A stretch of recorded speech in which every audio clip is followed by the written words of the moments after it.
Welcome back to the Guys with Rides YouTube channel. I'm Rudy Samsel, the co-founder of Guys with Rides, the trusted dealer-free resource for classic and collector car enthusiasts like you and me. Behind me is our 1989 Porsche 944 Turbo.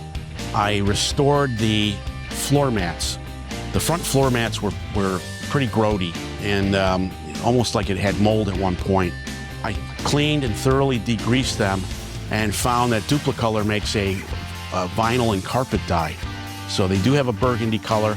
Ordered that off of Amazon. And before spraying them, I just taped off the borders. It's a nice stitched border.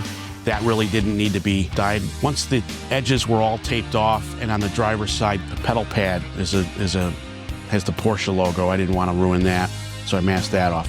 Once I had everything masked off, it was a matter of doing 3 mist coats of the dye.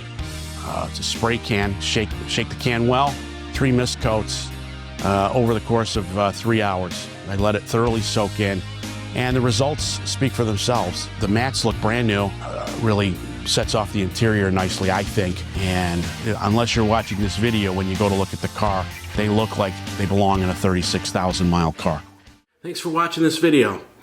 Please press the like and subscribe button, comment below, and be sure to check out our other videos on this subject, as well as all of the great content on our YouTube channel. If you have any questions, you can call me at the number listed below, or be sure to check out our main website, guyswithrides.com.